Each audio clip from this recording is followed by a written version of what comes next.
Bonjour à toutes et tous, nous allons évidemment parler IA et de ce qui se cache derrière cette vignette et de ce titre un tant soit peu.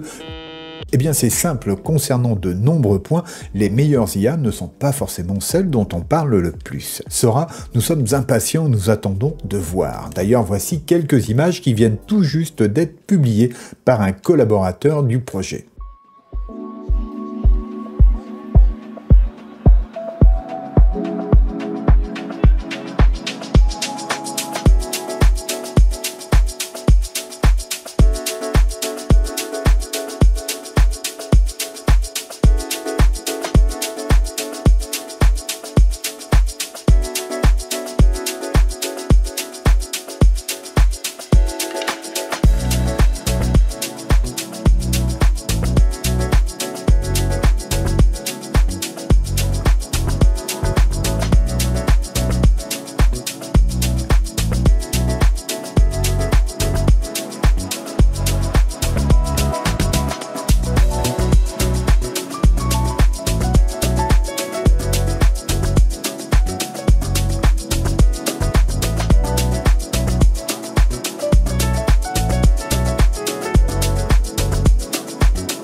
Oui, c'est très bon, mais pour le reste, et en attendant, ChatGPT, instable et paresseux, n'est plus ce qu'il était, je trouve. Midjourney, très aligné, ne sait toujours pas aligner 3 mots sans faire de faute. Et DALL-E, il s'est amélioré, mais en dictée, la moyenne s'effondre. Et pour toutes ces dernières, que dire de la cohérence et du respect des prompts? C'est finalement assez moyen. Donc si vous aimez l'efficacité, la liberté des IA et chatbots moins censurés avec de très bonnes capacités de création, on en parle tout de suite.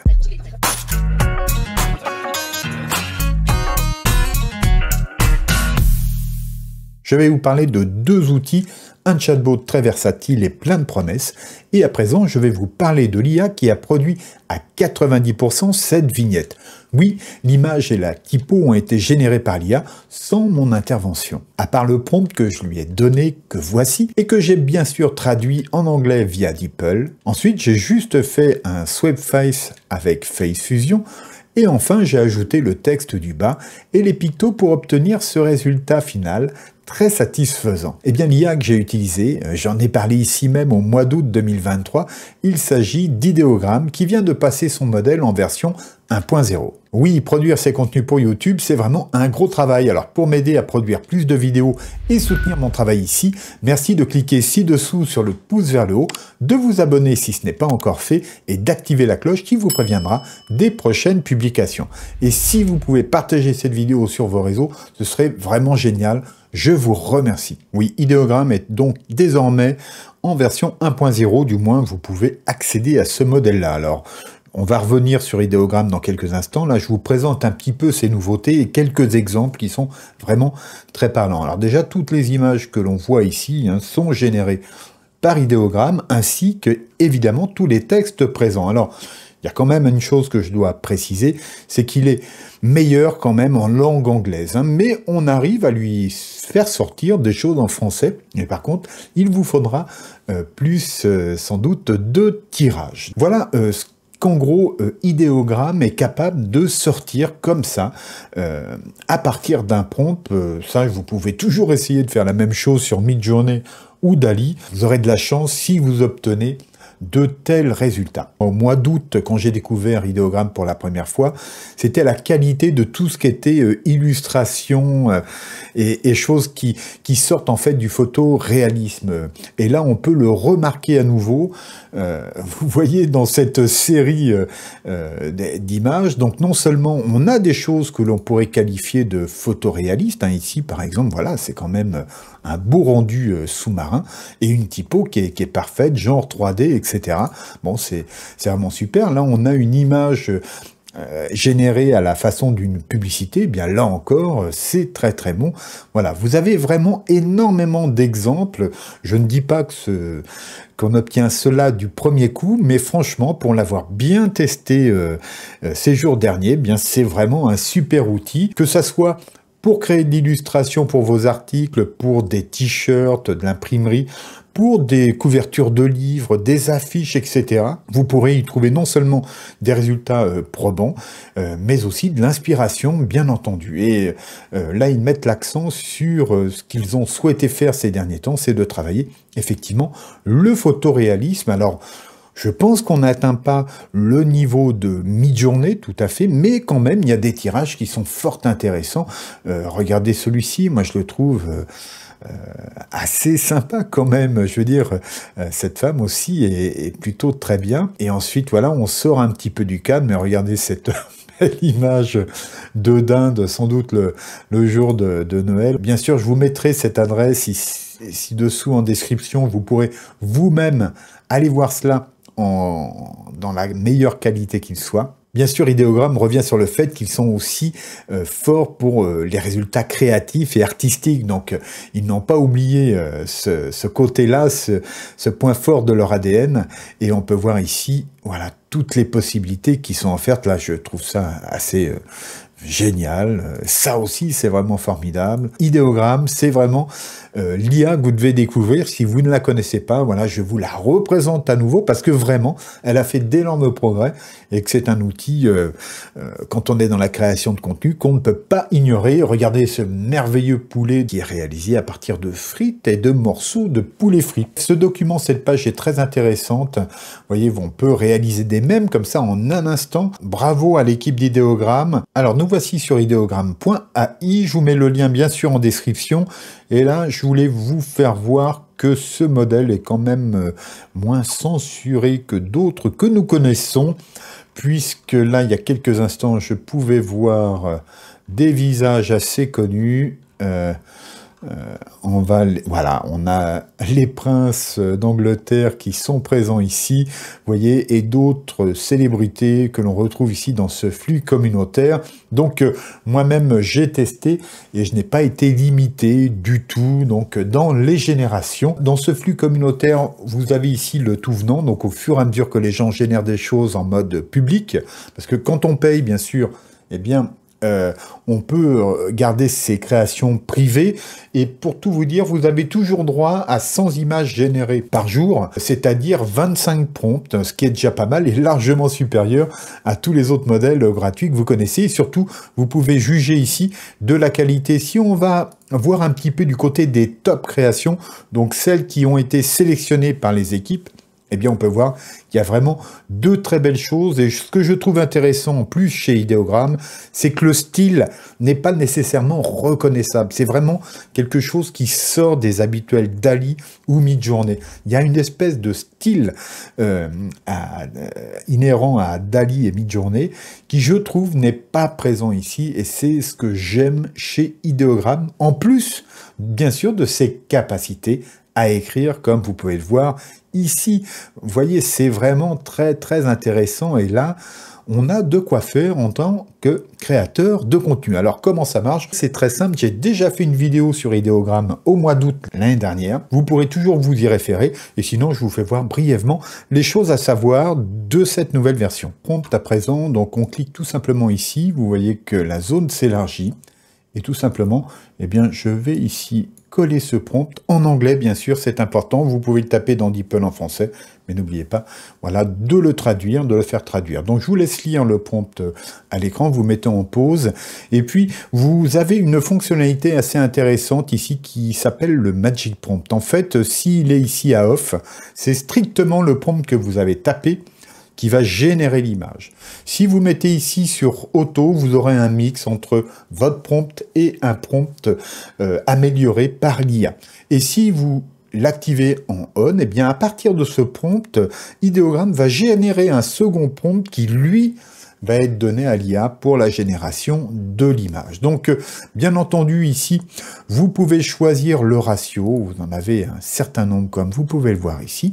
Donc, c'est plutôt bien fait là aussi. Là, on va le mettre en vertical ici.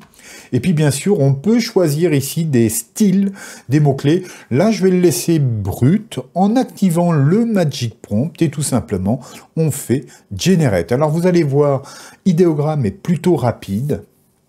Donc là, bien entendu, il a généré le Magic Prompt qu'il a envoyé à l'IA et d'ici quelques instants, eh bien, nous allons voir les premiers résultats. Donc, voilà.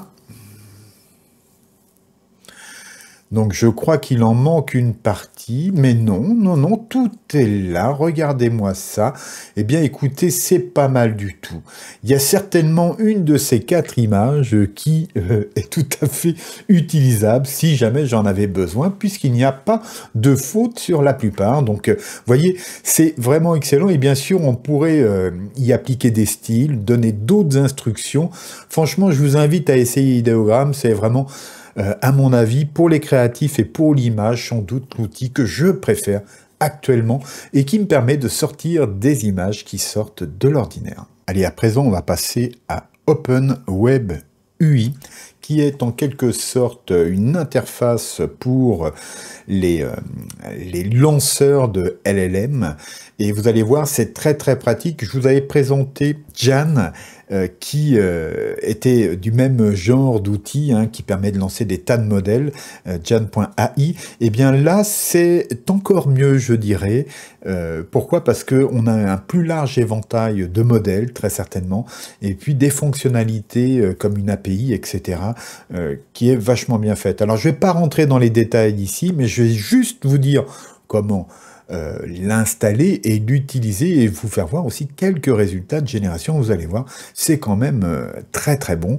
Et il n'y a pas que ChatGPT dans la vie, comme on va le découvrir. On peut aussi travailler avec de l'IA purement locale pour du texte. Alors avant de vous le faire découvrir, des précisions pour son installation. Donc vous devrez installer ici OpenWeb UI à partir de Pinocchio, donc voilà, ça marche comme d'habitude. Mettez-le à jour parce que il n'est supporté que par la version 1.2 de Pinocchio.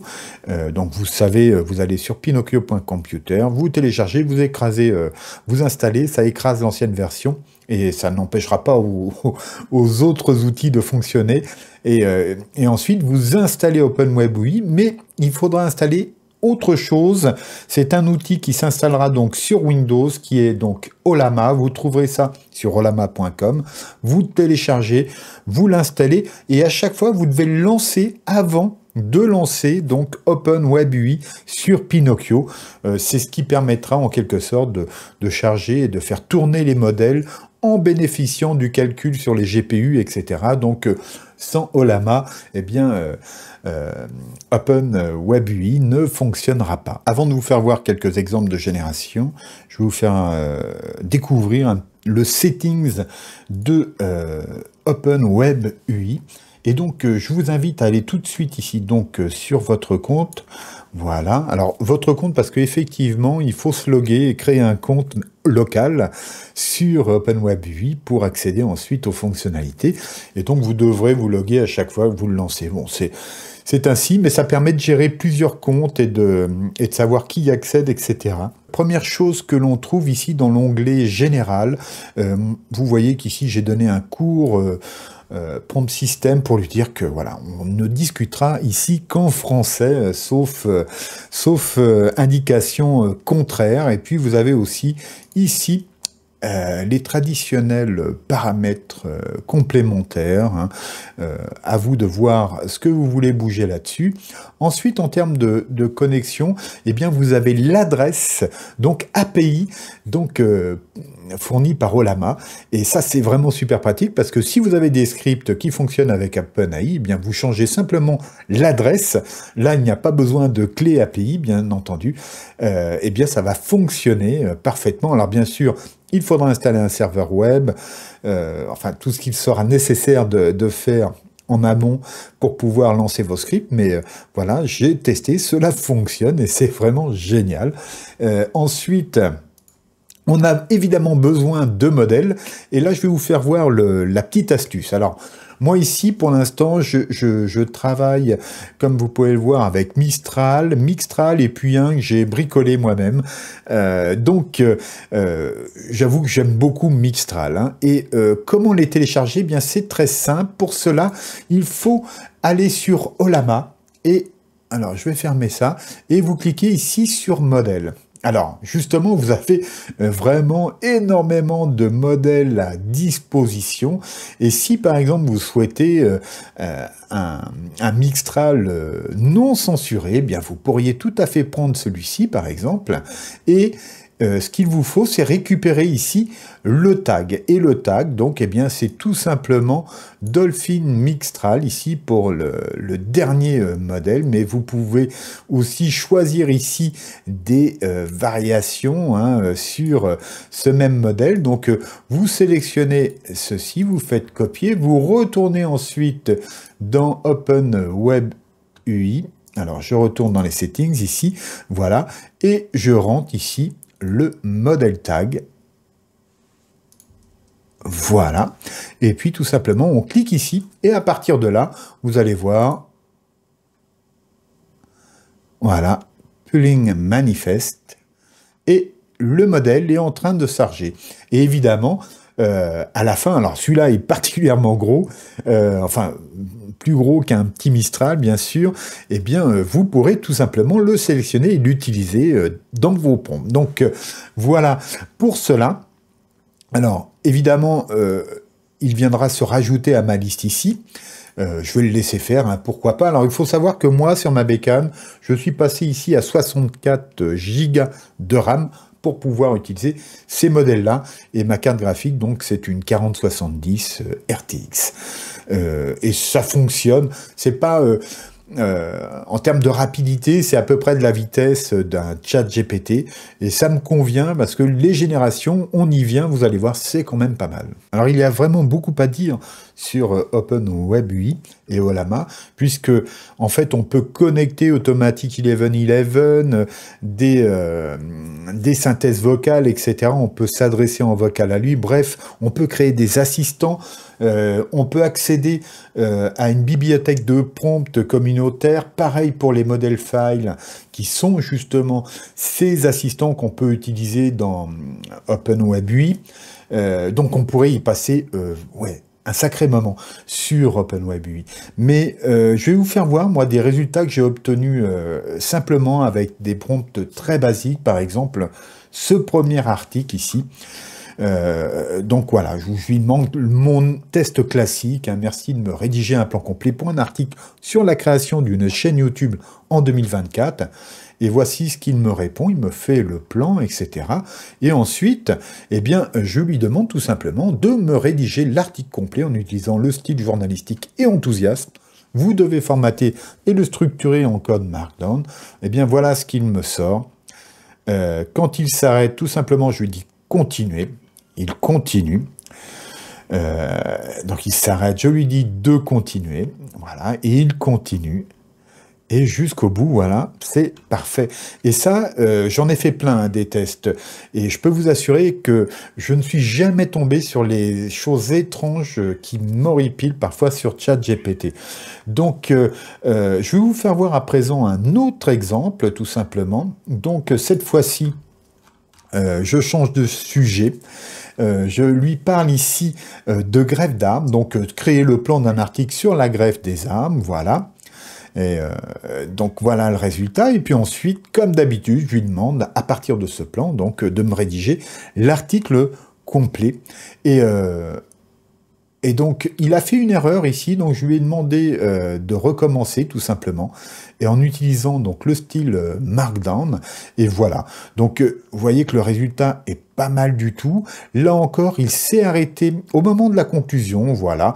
Tout simplement, je lui dis continuer la conclusion, et vous pouvez voir qu'il reprend exactement au mot où il s'était arrêté, et j'obtiens une conclusion parfaite. Donc ça, c'est un test fait avec Mixtral, j'en ai fait pas mal d'autres, j'ai travaillé, moi, un modèle pour mes propres besoins, c'est vraiment très intéressant, c'est un laboratoire pour les LLM très puissant, avec des tas de possibilités et la communauté est forte et je vous invite vraiment aussi à découvrir Open Web UI et on en reparlera certainement bientôt sur la chaîne. Donc que pensez-vous de ces outils? Je suis vraiment curieux de savoir si cela vous est utile et comment vous les utiliserez. Dites-le moi ci-dessous dans les commentaires, je vous y retrouve tout de suite. Et sinon, voici une vidéo pour continuer à créer avec Pinocchio et des outils IA puissants. Alors abonnez-vous, likez, partagez cette vidéo. Je vous dis à bientôt, gardez-vous bien, au revoir.